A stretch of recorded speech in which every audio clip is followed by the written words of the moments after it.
കാരണം thyroid കോംപ്ലിക്കേഷനിൽ wait കൂടും, സ്കിന്നിൻ്റെ പ്രശ്നങ്ങളുണ്ടാകും, മുടിയുടെ ബുദ്ധിമുട്ടുകൾ തുടങ്ങും, ഇമോഷണൽ ഡിസ്റ്റർബൻസസ് ഉണ്ടാകും, ബോഡിയിൽ swelling, pain, tiredness, sleep disturbances, പാൽപിറ്റേഷന്, ദഹന ബുദ്ധിമുട്ടുകൾ, ഇതെല്ലാം തൈറോയ്ഡ് കോംപ്ലിക്കേഷനാണ്. ബ്ലോക്കുകൾ ഉണ്ടാകുക, കൊളസ്ട്രോൾ ലെവല് കൂടുക, BP കൂടുക, അങ്ങനെ പല സ്ട്രോക്കിൻ്റെ സാധ്യതകൾ, അറ്റാക്കിൻ്റെ സാധ്യതകൾ, ഇതെല്ലാം ഡയബറ്റിക് കോംപ്ലിക്കേഷൻസ് ആണ്. തൈറോയ്ഡ് റിലേറ്റഡ് കണ്ടീഷനാണ് നമുക്ക് 80% വരുന്നത്.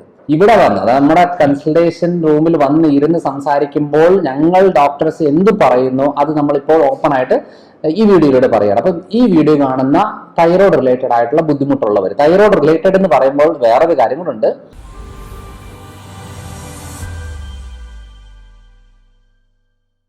Hello everyone, I am doctor Manoj Johnson, lifestyle physician, John Marin hospital, പാല.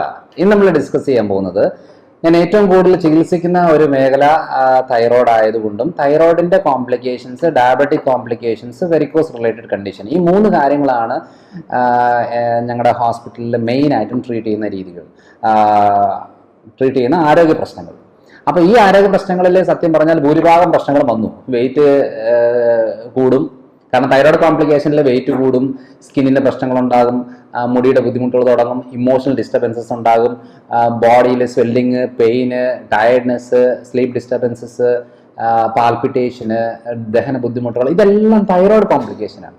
അതേപോലെ ഡയബറ്റിക് കോംപ്ലിക്കേഷൻസ് എന്ന് പറയുന്നത് കാലിൽ രോമം പൊഴിയുക, അതേപോലെ കാലിന് കളർ മാറുക, മരവിപ്പ്, പുകച്ചിലുണ്ടാകുക, ഉദാഹരണ പ്രശ്നങ്ങൾ ഉണ്ടാകുക, കാഴ്ചയ്ക്ക് മങ്ങലുണ്ടാകുക, ഷോൾഡർ സ്റ്റിഫ്നെസ് ഉണ്ടാകുക, അതേപോലെ ബ്ലോക്കുകൾ ഉണ്ടാകുക, കൊളസ്ട്രോൾ ലെവല് കൂടുക, BP കൂടുക, അങ്ങനെ പല സ്ട്രോക്കിൻ്റെ സാധ്യതകൾ, അറ്റാക്കിൻ്റെ സാധ്യതകൾ, ഇതെല്ലാം ഡയബറ്റിക് കോംപ്ലിക്കേഷൻസ് ആണ്. അതേപോലെ വെരിക്കോസ് റിലേറ്റഡ് കണ്ടീഷനിൽ ഞങ്ങൾ ഏറ്റവും കൂടുതൽ ചികിത്സിക്കുന്ന രീതി എന്ന് പറയുന്നത് വെരിക്കോസ് വ്രണങ്ങളാണ്. അതായത് വെരിക്കോസിന് ഇതുവരെ എഫക്റ്റീവ് ആയിട്ടുള്ള മെഡിസിൻസ് കണ്ടുപിടിച്ചിട്ടില്ല. കാരണം നമ്മൾ നരമ്പ് തടിച്ചു വരുന്നു, അത് കഴിഞ്ഞ് കട്ടുകഴുപ്പ് വേദനകൾ ഉണ്ടാകുന്നു, അതുപോലെ തന്നെ കാലിന് കളർ മാറുന്നു, ചൊറിച്ചിലുണ്ടാകുന്നു, പൊട്ടുന്നു, വ്രണമാകുന്നു, അത് കരിയാതെ വേദനയെടുത്ത് ഇങ്ങനെ കാലങ്ങളോളം നടക്കുന്നു. അതിന് ലേസറും സ്ക്ലിയോയും സർജറികളും ചെയ്യുന്നു, കഷായങ്ങൾ കുടിക്കുന്നു, എണ്ണകൾ തൂക്കുന്നു, പല രീതിയിലുള്ള കാര്യങ്ങൾ ചെയ്യുന്നു. അപ്പം ഇതൊക്കെയാണ് വെരിക്കോസിൽ പോകുന്നത്. അപ്പം നമ്മൾ എന്ത് ചെയ്തു എന്ന് പറഞ്ഞാലും ഒരു 80% ആൾക്കാരുടെ ഈ പ്രശ്നം മാറത്തില്ല എന്നുള്ളതാണ്. അപ്പോൾ ഈ മാറാത്ത കണ്ടീഷന് മാത്രമാണ് നമ്മൾ ഏറ്റവും കൂടുതൽ ചികിത്സ ചെയ്യുന്നത്. ഇതിനകത്ത് തൈറോയ്ഡ് റിലേറ്റഡ് കണ്ടീഷനാണ് നമുക്ക് 80% വരുന്നത്. ഈ 80% വരുന്നതിനകത്ത് ഞങ്ങൾ തന്നെ നടത്തിയ ഒരു റിസർച്ചാണ് ഞാനിപ്പം ഈ പറയുന്നത്. കാരണം ഇത് മെഡിക്കൽ ടെക്സ്റ്റിൽ പഠിപ്പിക്കുന്നില്ല. മെഡിക്കൽ ടെക്സ്റ്റിൽ ഒരു കാരണവശാലും ഈ തൈറോയ്ഡ് റിലേറ്റഡ് കണ്ടീഷന് ഗ്ലൂട്ടൻ പാടില്ല എന്നുള്ളത് പറയുന്നില്ല. അപ്പോൾ അങ്ങനെ വരുമ്പോൾ നമ്മൾ സ്ഥിരമായിട്ട് ഇതിനെ മരുന്നെടുക്കുകയും അതിൻ്റെ ഭാഗമായിട്ട് TSH നോർമൽ ആകുകയും പക്ഷെ പ്രശ്നങ്ങൾ ഒരിക്കലും മാറാത്ത കണ്ടീഷൻ വരുന്നതിൻ്റെ മെയിൻ കാര്യം എന്ന് പറയുന്നത് നമ്മളെ ഡയറ്ററി മോഡിഫിക്കേഷൻസ് വരാത്തത് കൊണ്ട് മാത്രമാണ്. സോ നമ്മളുടെ രീതി അനുസരിച്ച് നമ്മൾ ഈ ഡയറ്ററി മോഡിഫിക്കേഷൻസ് വരുത്തി അതിന് പ്രോപ്പറായിട്ടുള്ള മെഡിസിൻസ്, സപ്ലിമെന്റ്സ് കോമ്പിനേഷൻ കൊടുത്ത് ചെറിയ രീതിയിലുള്ള ലൈഫ് സ്റ്റൈൽ മോഡിഫിക്കേഷൻ വരുത്തുമ്പോഴത്തേനും അവർ തൈറോയ്ഡ് മെഡിസിൻ എടുക്കുന്നവർക്കും നമുക്ക് ഈ പറയുന്ന മെച്ചങ്ങൾ കിട്ടും. അപ്പോൾ ഇവിടെ വന്നത് നമ്മുടെ കൺസൾട്ടേഷൻ റൂമിൽ വന്ന് ഇരുന്ന് സംസാരിക്കുമ്പോൾ ഞങ്ങൾ ഡോക്ടേഴ്സ് എന്ത് പറയുന്നു അത് നമ്മളിപ്പോൾ ഓപ്പൺ ആയിട്ട് ഈ വീഡിയോയിലൂടെ പറയുകയാണ്. അപ്പം ഈ വീഡിയോ കാണുന്ന തൈറോയ്ഡ് റിലേറ്റഡ് ആയിട്ടുള്ള ബുദ്ധിമുട്ടുള്ളവർ, തൈറോയ്ഡ് റിലേറ്റഡ് എന്ന് പറയുമ്പോൾ വേറൊരു കാര്യം കൂടെ. ഈ തൈറോയിഡിന്റെ പ്രത്യേകത എന്ന് വെച്ചാൽ ഇവിടെ വരുന്ന ഭൂരിഭാഗം ആൾക്കാരിൽ കണ്ടേക്കുന്നത്, അതായത് തൈറോയ്ഡ് ഉള്ള കാര്യം അവർക്കറിയില്ല. അതായത് 100 പേര് വന്നു കഴിഞ്ഞാൽ 40 പേർക്ക് അറിയാം അവർക്ക് തൈറോയ്ഡ് പ്രശ്നം ഉണ്ടെന്ന്, 60 പേർക്ക് അവർക്ക് തൈറോയ്ഡ് പ്രശ്നം ഉണ്ടെന്നുള്ളത് അറിയില്ല. അപ്പൊ നമ്മൾ പലപ്പോഴും പറയാണ്, ഇപ്പം ആളുകൾ പറയാണ്, എനിക്ക് നന്നായിട്ട് മുടി കൊഴിയുന്നുണ്ട്, എനിക്ക് എപ്പോൾ നോക്കിയാലും കടക്കണമെന്നാണ് ആഗ്രഹം, ക്ഷീണമാണ്, എന്നാൽ കടന്ന ഒരു ഉപയോഗവും ഇല്ല, ഈ എവിടെയെങ്കിലും പിടിച്ച എല്ലാം വേദനകളാണ്, താരനുണ്ട്, എനിക്ക് ചെറിയ ചെറിയ കാര്യങ്ങളൊക്കെ ഞാൻ അരിശപ്പെടും, ദേഷ്യപ്പെടും, കുട്ടികളോട് വഴക്കുണ്ടാക്കും, എല്ലാ പ്രശ്നങ്ങൾ പറയുമ്പോൾ നമ്മൾ ആദ്യം പറഞ്ഞാൽ ഇത് തൈറോയ്ഡ് ആണല്ലോ, തൈറോയ്ഡ് ചെക്ക് ചെയ്തോ എന്ന് കഴിയുമ്പോൾ തൈറോയ്ഡ് ചെക്ക് ചെയ്തിട്ടുണ്ട്, കുഴപ്പമൊന്നുമില്ല. അപ്പം സത്യം പറഞ്ഞാൽ തൈറോയിഡിന്റെ ഒരു ടെസ്റ്റ് ചെയ്തിട്ട് കുഴപ്പമില്ല എന്നുണ്ടെങ്കിൽ അതിൻ്റെ അർത്ഥം തൈറോയ്ഡ് കുഴപ്പമില്ല എന്നുള്ളതല്ല. കാരണം നമ്മൾ തൈറോയിഡിന്റെ ഒരു പ്രശ്നമുണ്ടോ എന്നുള്ളത് നോക്കി, തൈറോയിഡിനുള്ള 5-8 പ്രശ്നങ്ങൾ വീണ്ടും കിടക്കുകയാണ്, അതിനുള്ള ടെസ്റ്റ് ചെയ്യുന്നില്ല, അതിനുള്ള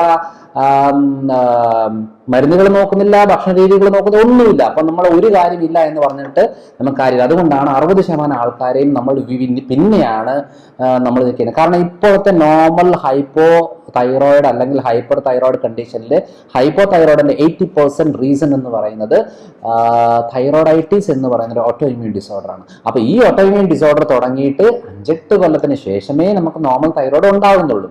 അപ്പൊ അങ്ങനെ വരുമ്പോൾ ആക്ച്വലി ട്രീറ്റ് ചെയ്യേണ്ടത് തൈറോയിഡൈറ്റിസിനാണ്. അപ്പം നമ്മൾ അതെല്ലാം ടെസ്റ്റ് ചെയ്ത് നോക്കുമ്പോൾ നമുക്ക് മനസ്സിലാകും അതിനെങ്ങനെയാണ് നമ്മൾ അതിനെ ഹാൻഡിൽ ചെയ്യേണ്ടത് എന്നുള്ളത്.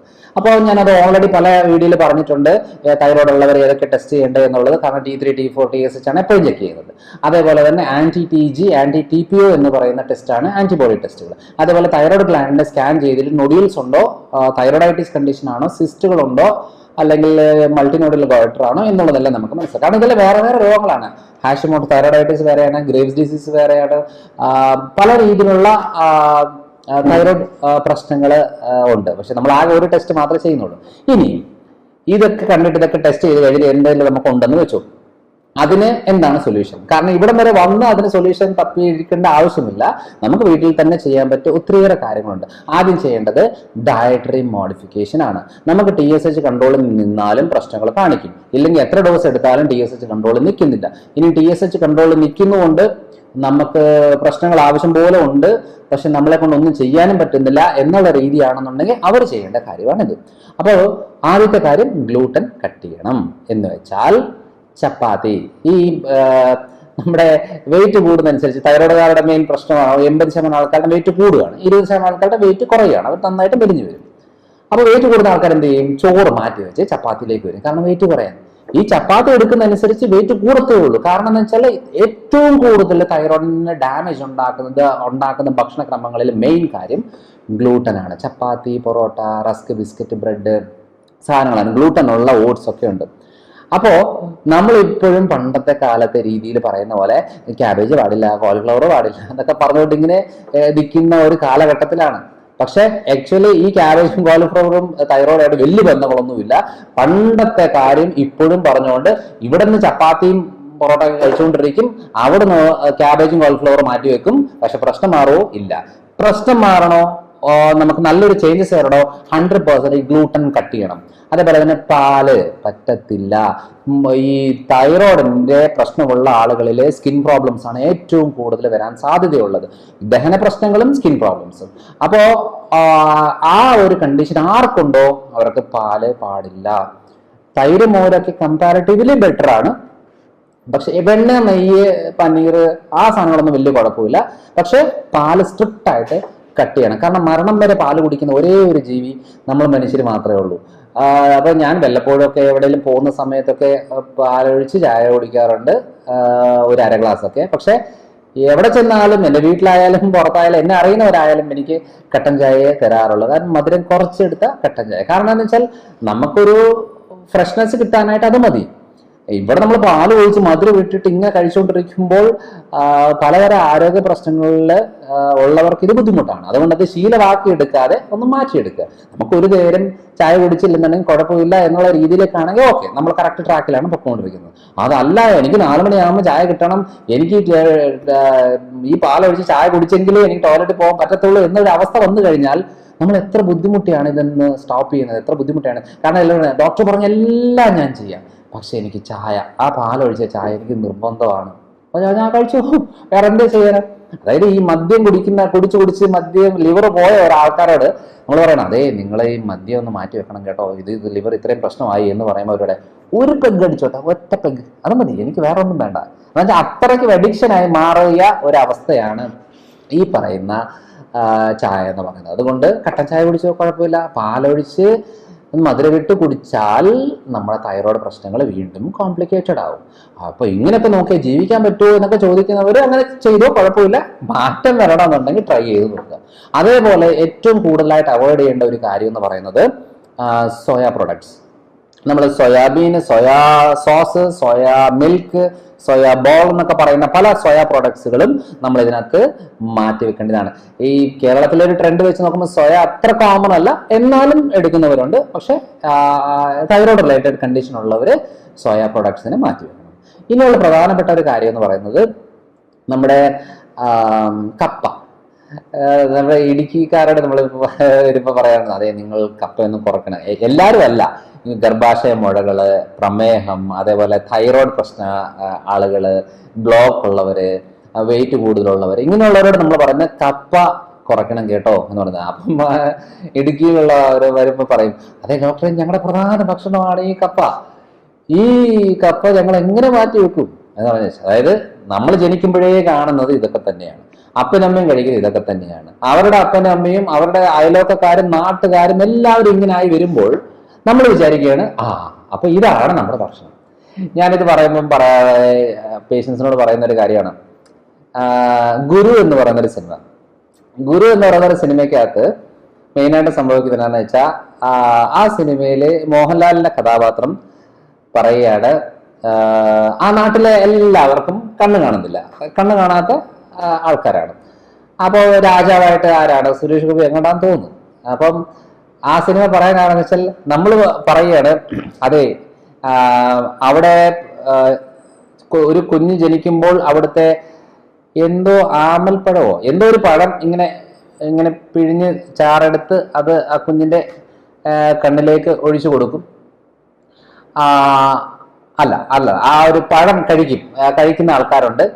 ആ പഴം കഴിച്ചു കഴിയുമ്പോൾ എന്നാ സംഭവിക്കുന്നതെന്ന് വെച്ചാൽ, അത് നല്ല രുചിയുള്ള പഴമായതുകൊണ്ട് ഇവരിങ്ങനെ കൂടുതൽ കഴിച്ച് ആ നാട്ടിലെല്ലാവർക്കും കണ്ണ് കാണത്തില്ല. ഒരു സുപ്രഭാതത്തില്, അത് മോഹൻലാലിന്റെ കഥാപാത്രം, പേരെന്തെന്ന് എനിക്ക് ഓർമ്മയില്ല, കഥാപാത്രം പറയുകയാണ്, മനസ്സിലാകും ഈ പഴം നമ്മൾ കഴിച്ചു കഴിഞ്ഞിട്ട് ഇത് കഴിച്ച് വളരെ ടേസ്റ്റി ആയിട്ട് തോന്നി കഴിയുമ്പോൾ ഈ ടേസ്റ്റി ആയിട്ടുള്ള പഴം നമ്മൾ വീണ്ടും കഴിക്കുന്നു. കഴിച്ചു കഴിഞ്ഞപ്പോഴാണ് നെക്സ്റ്റ് ഡേ അല്ലെങ്കിൽ അന്നത്തെ നൈറ്റ് കഴിയുമ്പോഴത്തേനും ഈ മോഹൻലാലിന്റെ കഥാപാത്രത്തിന് കണ്ണ് കാണുന്നില്ല. അപ്പൊ അവിടെ സ്ട്രിക്റ്റ് ആയിട്ട് പറയുന്ന ഒരു കാര്യം ഉണ്ടായിരുന്നു, ഇതിന്റെ കുരു പാടില്ല, അത് നമ്മളെ ആകെ നശിപ്പിക്കുന്നതാണ് എന്നൊക്കെ പറഞ്ഞേച്ച് ഇരുന്നിട്ട് അവസാനം അതൊരു വിഷമാണ്. ആ വിഷം എന്താ പറയാ, ആ വിഷം അത് കഴിച്ചു കഴിഞ്ഞാൽ മനുഷ്യൻ മരിക്കുകയും അങ്ങനെ ബുദ്ധിമുട്ടുണ്ടാകുകയും ചെയ്യുന്നത് കൊണ്ട് പഴം മാത്രമേ കഴിക്കുകയുള്ളൂ, കുരു കഴിക്കത്തില്ല. അവസാനം ഈ നമ്മുടെ ഈ കഥാപാത്രം, മോഹൻലാലിന്റെ കഥാപാത്രത്തിനും സംഭവിക്കുന്നത് എന്നാന്ന് വെച്ചാൽ, അവര് ആ പഴം കഴിച്ചു, കണ്ണുപോയി, അവസാനം നമ്മുടെ രാജാവ് എല്ലാം പിടിച്ച് അവസാനം കൊല്ലാനായിട്ട് വിധിക്കുന്നു. അതിന്റെ ഭാഗമായിട്ട് ഈ പഴത്തിന്റെ നീര് എടുത്ത് കുടിപ്പിക്കുന്നു. അപ്പൊ അതിന്റെ കുറച്ച് കഴിഞ്ഞപ്പോഴത്തേനും മോഹൻലാലിന്റെ കഥാപാത്രത്തിന് കാഴ്ച വന്നു. അപ്പോഴാണ് മനസ്സിലായത്, അതെ നിങ്ങൾ ഇത്രയും നാളും കഴിച്ചുകൊണ്ടിരുന്ന ഈ പഴമാണ് നിങ്ങളുടെ കാഴ്ച നഷ്ടപ്പെടുത്തിയത് എന്നുള്ളത് പറഞ്ഞിട്ടും ആ നാട്ടുകാർ അംഗീകരിക്കുന്നില്ല. അവസാനം കുറച്ച് കുട്ടികൾ വന്നു, പിന്നെ അവരുടെ ഈ കുരുവെടുത്ത് വെച്ച് നീരെടുത്ത് അങ്ങനെ അവരുടെ കഴിക്കാൻ കൊടുക്കുകയും കണ്ണിലൊഴിക്കുക അങ്ങനെയൊക്കെ ചെയ്യുന്നത് കൊണ്ട് വീണ്ടും എല്ലാവർക്കും കണ്ണ് തിരിച്ചു വരുന്ന ഒരു കഥയാണ് ഗുരു എന്ന് പറഞ്ഞൊരു സിനിമയിലുള്ളത്. അതിന്റെ കഥ വേറെയാണ്, പക്ഷെ ഞാൻ ഇത് എടുത്തതിന്റെ കാര്യം എന്ന് വെച്ചാൽ, നമ്മുടെ നാട്ടിൽ ഇങ്ങനെ ഒരു കൾച്ചറാണ് കിടക്കുന്നത്. നമ്മൾ വിചാരിക്കുകയാണ് ഇതാണ് ശരി, ഇതാണ് കാര്യം. ഗ്ലൂട്ടൻ എന്ന് പറഞ്ഞാൽ എന്താന്ന് വീണ്ടും ചോദിക്കുന്ന ആളുകളാണ് നമ്മൾ.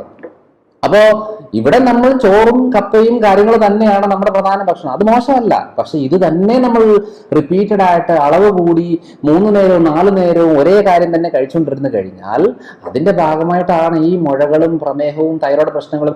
ഞാൻ എൻ്റെ ഒരു സ്റ്റഡീസ് വെച്ച്, കാരണം ഏറ്റവും കൂടുതൽ തൈറോയ്ഡ് റിലേറ്റഡ് കണ്ടീഷൻ ട്രീറ്റ് ചെയ്യുന്നതുകൊണ്ടാണ് പറയുന്നത്. നമ്മുടെ ഹോസ്പിറ്റലിൽ വരുന്ന ഏറ്റവും കൂടുതൽ കേസുകൾ ട്രീറ്റ് ചെയ്യുന്ന തൈറോയ്ഡ് ആയതുകൊണ്ട് ആ തൈറോയ്ഡ് കേസിൽ നമുക്ക് മനസ്സിലായ കാര്യം എന്ന് വെച്ചാൽ, ഒരു 5 കൊല്ലം കൂടെ കഴിഞ്ഞു കഴിഞ്ഞാൽ ഈ കേരളത്തിലെ ഒരു 80% ആളുകൾക്കും തൈറോയിഡിനാണ് സാധ്യത. കാരണം ഒന്ന് ആലോചിച്ച് നോക്കിക്കേ, അയോഡിൻ ഇല്ലാത്ത ഉപ്പാണ് തൈറോയ്ഡ് ഉണ്ടാക്കുന്നത് എന്ന് പറഞ്ഞേച്ച് ഉള്ള ഉപ്പ് നിറയെ അയോഡിൻ ആക്കിയിട്ട് തൈറോയ്ഡ് 10 ഇരട്ടി കൂടിയിട്ടുണ്ട്.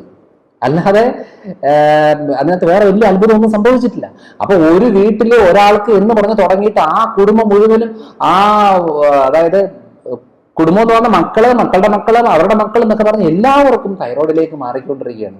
അപ്പൊ അതുകൊണ്ട് നമുക്ക് തൈറോയ്ഡ് ഉണ്ട്, അങ്ങനെയാണെന്നുണ്ടെങ്കിൽ നമ്മൾ ശ്രദ്ധിക്കേണ്ട കാര്യം എന്താ, നമ്മുടെ മക്കൾക്ക് തുമ്മലായിട്ട് വരുന്നുണ്ടോ, താരൻ ഉണ്ടാകുന്നുണ്ടോ, സ്കിൻ പ്രശ്നങ്ങളുണ്ടോ, വെയിറ്റ് വല്ലാതെ കൂടുന്നുണ്ടോ, പീരിയഡ്സിൽ ഇറഗുലാരിറ്റി വരുന്നുണ്ടോ, തൈറോയ്ഡ് ആണെന്ന് ഉറപ്പിച്ചാൽ മതി. അല്ലാതെ നമ്മൾ വേറെ ചികിത്സ ചെയ്തുകൊണ്ട് പോയി കഴിഞ്ഞാൽ ഒരിക്കലും ആ പ്രശ്നം മാറില്ല.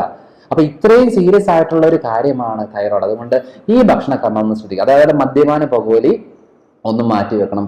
കാരണം എന്താണെന്ന് വെച്ചാൽ ഇത് ഒന്നാമതേ ശരീരം ഒന്ന് മെച്ചപ്പെടാനായിട്ട് ബുദ്ധിമുട്ടിക്കൊണ്ടിരിക്കുകയാണ്. അതിൻ്റെയും കൂടെ ഇതുകൂടെ കയറ്റി വെച്ച് കഴിഞ്ഞാൽ അതിന് താങ്ങത്തില്ല, ശരീരത്തിന് താങ്ങത്തില്ല. ശരീരം പിടിച്ചു നിൽക്കുമ്പോൾ നമ്മൾ അതിനെ സപ്പോർട്ട് ചെയ്ത് കൊടുക്കുക എന്നുള്ളതാണ് അതിനകത്ത് മെയിനായിട്ടും ആവശ്യമുള്ള ഒരു കാര്യം. അപ്പോൾ ഇത്രയും കാര്യങ്ങളാണ് തൈറോയ്ഡ് റിലേറ്റഡ് ആയിട്ട് ബന്ധപ്പെടുന്നത്. ഗ്ലൂട്ടൻ റിലേറ്റഡ് ആയിട്ടുള്ള ഫുഡ്, ലാക്ടോസ് ഇൻടോളറൻസ് ഉള്ള കണ്ടീഷനാണ് അത്. അതുകൊണ്ട് പാലിൻ്റെ കാര്യമൊക്കെ മാറ്റി വെക്കണം. അതേപോലെ തന്നെ സോയ പ്രോഡക്ട്സ്, കപ്പ ആഡ് ഐറ്റംസ്, ചോറൊക്കെ ഒന്ന് കുറയ്ക്കണം, കപ്പ കുറയ്ക്കണം. കപ്പ മാറ്റി വെച്ചാൽ അത്രയും നല്ലതാണ്. പിന്നെയുള്ളത് മദ്യപാനം, പുകവലി കണ്ടീഷനുള്ളത് കുറയ്ക്കണം. അതേപോലെ ലിമിറ്റ് ചെയ്താൽ മതി, ഒന്നും മാറ്റണമെന്നല്ല, എല്ലാം ഒന്ന് ലിമിറ്റ് ചെയ്ത് കൊണ്ടുവരിക. സ്ട്രിക്റ്റായിട്ട് മാറ്റേണ്ട കാര്യങ്ങൾ ഞാൻ നേരത്തെ പറഞ്ഞ കാര്യങ്ങളൊക്കെ തന്നെയാണ്. അതേപോലെ തന്നെ ഒരു ശരീരത്തിൽ എന്തെങ്കിലും രീതിയിലുള്ള ഫിസിക്കൽ ആക്ടിവിറ്റി വേണം. വേർക്കുന്ന രീതിയിലുള്ളതോ അല്ലെന്നുണ്ടെങ്കിൽ നെഞ്ചിടിപ്പ് കൂടുന്നത് രീതിയിലുള്ളതോ ശരീരം ഹീറ്റ് ആകുന്ന രീതിയിലുള്ള എന്തെങ്കിലും ഒരു ഫിസിക്കൽ ആക്ടിവിറ്റി നമുക്ക് വേണം. അതുകൊണ്ട് തൈറോയ്ഡ് റിലേറ്റഡ് പ്രശ്നങ്ങൾക്ക് നമുക്കൊരു സൊല്യൂഷൻ കിട്ടണമെന്നുണ്ടെങ്കിൽ, മെഡിസിൻ എടുത്താലും നമുക്ക് കിട്ടണമെന്നുണ്ടെങ്കിൽ ഈ മെത്തഡുകൾ ഒരു ലൈഫിൽ ഫോളോ ചെയ്യണം. ഇനി ഇത് സാർക്ക്, കാരണം ഇവിടെ നമ്മളൊരു കൺസൾട്ടേഷൻ റൂമിലേക്ക് വരുമ്പോൾ, നമ്മുടെ ഹോസ്പിറ്റലിലേക്ക് വരുമ്പോൾ ഇവിടെ ഡോക്ടേഴ്സ് എല്ലാവരും പറഞ്ഞ ഈ ഒരു ഒറ്റ കാര്യമാണ്. ഇതിപ്പോ ഓപ്പൺ ആയിട്ട് നമ്മൾ വീഡിയോയിൽ പറയണം. അതുകൊണ്ട് ആരും ഇങ്ങോട്ട് വരണമെന്നില്ല, ഇതൊന്ന് ഫോളോ ചെയ്യുക. കാരണം ഇതിന് കുറച്ച് കോമ്പിനേഷൻസ് ആവശ്യമുണ്ട്. കാരണം ചില കാര്യങ്ങൾ സിങ്ക്, സെലേനിയം കോമ്പിനേഷന്, അയഡിൻ കോമ്പിനേഷന്, അശ്വഗന്ധ കോമ്പിനേഷന്, ദശാപുഷ്പം, വൈറ്റമിൻ സി, അങ്ങനെ കുറെ കോമ്പിനേഷൻസ് ഉണ്ട്. അത് മാത്രമാണ് നമ്മൾ മെയിനായിട്ടും ഈ നമ്മുടെ ബോഡിന്ന് റിക്കവർ ആവാനായിട്ട് ഹെൽപ്പ് ചെയ്യാനായിട്ട് നമ്മൾ കൊടുക്കും. അപ്പോൾ ഈ കോമ്പിനേഷനിലൂടെ വരുമ്പോൾ നമുക്ക് സ്പീഡപ്പ് ആകുന്നേ ഉള്ളൂ. പക്ഷെ അതിന് വേണ്ടിയിട്ട് നമ്മൾ സമയം കളയേണ്ട ആവശ്യമില്ല. ഇന്ന് തന്നെ ഇങ്ങനെ ഒരു ലൈഫ് സ്റ്റൈൽ ഫോളോ ചെയ്യുക. ഒരു കുടുംബത്തിൽ ഒരു തൈറോയ്ഡ് രോഗി ഉണ്ടെങ്കിൽ ആ കുടുംബത്തിൽ ഗോതമ്പ് വാങ്ങിക്കാതിരിക്കുന്നതായിരിക്കും ഏറ്റവും നല്ലത്. കാരണം അമ്മയ്ക്ക് 40-ാമത്തെ വയസ്സിലാണ് തൈറോയ്ഡ് വന്നതെങ്കിൽ മകൾക്ക് 20-ാമത്തെ വയസ്സിൽ ഈ രീതിയിലുള്ള ഭക്ഷണക്രമം കൊണ്ട് ഉണ്ടാകും. കൊച്ചുമക്കൾക്ക് 5-ാമത്തെ വയസ്സിലും ഉണ്ടാകും. അതുകൊണ്ടാണ് നമ്മൾ നേരത്തെ നമ്മുടെ ജീവിതം ഇങ്ങനെ ആയിപ്പോയി, നമ്മുടെ തലമുറ ഇങ്ങനെ ആയിപ്പോയി, അടുത്ത തലമുറയെങ്കിലും നമുക്ക് അതിനെ സൂക്ഷിച്ച് കൊണ്ടുപോകുന്നത് നമ്മുടെ എല്ലാവരുടെ ഉത്തരവാദിത്വമാണ്. അപ്പോൾ അടുത്തൊരു വീഡിയോ ആയിട്ട് വരാം.